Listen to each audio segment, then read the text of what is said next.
It really hit me realizing that somebody dies every 40 seconds from suicide, and it really broke my heart and broke me down. And I don't know, it was really interesting to hear him talk about it and talk about how we need to be more active in those people's lives and talking to them and asking them if they have a plan, a method, and a timeline, and being there for them and pointing them towards Christ and the Bible and being uplifting towards them and pulling them away from that fear. Some things that he talked about were like how we can be so sure in Jesus' actual bodily resurrection, like when he actually rose from the dead, just in real life, and just kind of the impact it had in that time period, because I think we really take that for granted at times, just how crazy it actually was. How do you feel more confident now in your faith and telling people about your faith? I feel more confident in my faith because now I know that it's okay to have questions, because before this I was so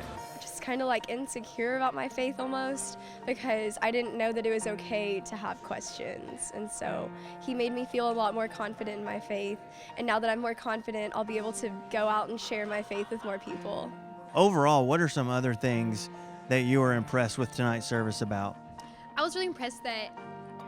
I feel like I could ask him what happened in Deuteronomy 3, what happened in Genesis 27, and I think he knew the answer. When people asked him questions on the spot, he had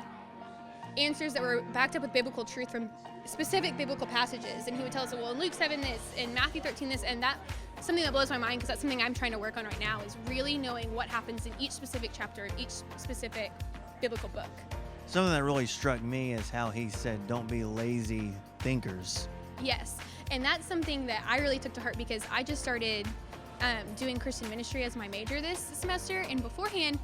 I didn't realize how much I didn't know. And I was in the Word every night, but until I was taking classes on it and really taking theology, Old Testament, New Testament, all those kind of courses, I didn't realize how much I need to be studying the Bible more, and how much I needed to be more active in meditating on the Word and not just reading it, and finding the literary context of the passages, and so I could really know more about God.